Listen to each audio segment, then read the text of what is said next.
Hi, Claudine Reid here. I am so glad that you could join me. So, today I want to talk to you just a little bit about understanding the importance of realistic thinking. Let's get real with our thoughts. We are living in unprecedented times. We are having to navigate ambiguity, we're having to navigate fear, we're having to navigate anxiety, we're having to navigate uncertainty. But realistic thinking helps us to get reality by the horns and still navigate. You may have heard of the acronym SMART goals.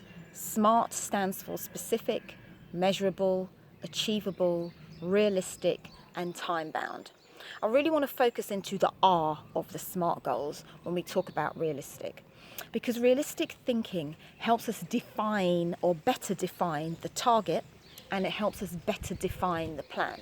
We've got to get real about the situation, because realistic thinking causes you to face and confront the truth. That's it, the bottom line. What's the truth of our situation? We actually might not know. We actually might not have the answers to whatever the future plan might look like. And so what I found is that realistic thinking helps me to come up with more than one option. It helps me to come up with more than one solution. It helps me to work through the pluses and the minuses, the pros and the cons, the highs and the lows of any potential plan that I might have to be responsible for, or that I might have to come up with. Realistic thinking causes you to ask yourself some hard questions. And I remember there was a time a couple of years ago in my business. We applied for a contract, and unfortunately our application was unsuccessful. But I had to, in the process of applying for the contract, I had to ask myself a series of questions. And in the planning process, some of the questions went like this. I've written them down for you, and I really want you to take note of these, because you could use these in your own organization. You can use this in your own context to help you get a grip of reality, and to help you better explore your options and have a look at what life might look like. So question number one could be, what if my sales fall short of my predictions? So you've already created a cash flow forecast, and you've predicted that your sales are going to come in at X amount of units. What happens if they don't? What happens if your sales don't come in at the numbers that you have anticipated? What if they come in more than or less than? What will that do for your revenue? Question two, what happens if your revenue hits rock bottom? What happens if you're not able to navigate your way out of that situation? And what happens if you are? Question three, what happens if we don't win this contract? It's the example that I gave you earlier on. What happens if we don't win that new contract? What happens to your staff? What happens to your overheads? What happens to your future plans? For the most part, when you're applying for a new contract, you generally plan 2 years, 3 years, 4 years in advance. What happens if things do not go according to plan? How you navigate your way out. Question number four, what if my clients pay late? Worse still, this is COVID-19, and we've seen the major economic impact on some businesses. What if they can't pay at all? Then what happens? How do we navigate our way out? What are your options? Are you able to tap into any government support? Do you have any other types of plans that you're able to tap into? Any type of bridging facilities that you're able to tap into? Think about those things. It will help keep you grounded. Question number five, what if my most productive person goes off sick? What happens then? Do you have an operations manual that you can still continue to do your business even though your most productive person is away or off sick? Do you have any sort of system or structure in place that will help your business to still operate and still be as productive as it was before? Question number seven, what if I fall out with my partners? We never normally think about that, but what happens if you fall out with your business partners, or you fall out with your team, or you arrive at an impasse and you're not able to move past a certain point of thinking? Then what happens? Question seven, what happens if the market goes belly up? What if they don't actually need my product or service anymore?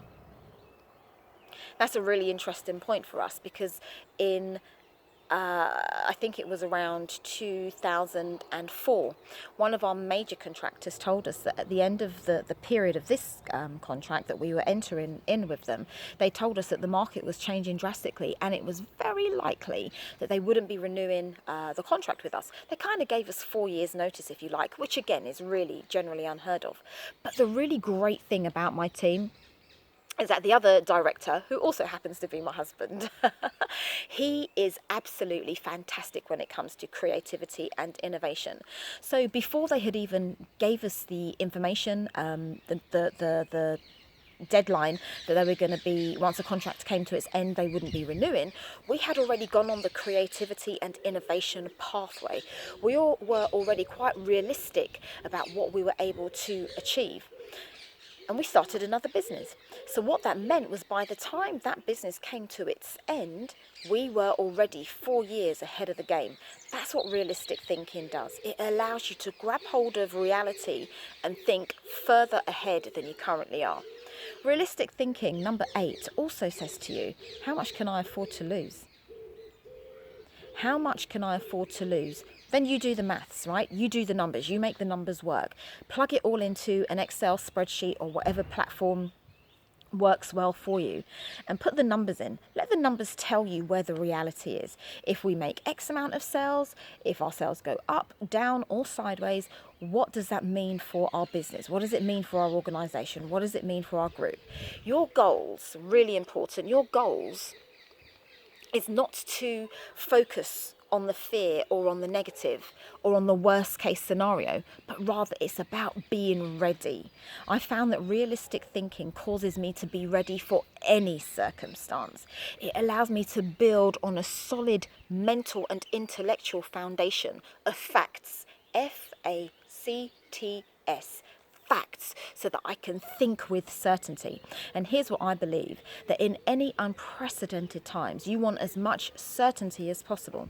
And because certainty is not near us, because certainty is far from us at this moment in time, create different options, create questions, ask yourself hard questions, ask yourself real questions. And that's really the difference between being optimistic and pessimistic. I'm not taking a pessimistic view, I'm taking a real view, because we just don't know what reality looks like. And because we don't know what reality looks like, I think it's best that we create different options and have a plan for those different possibilities.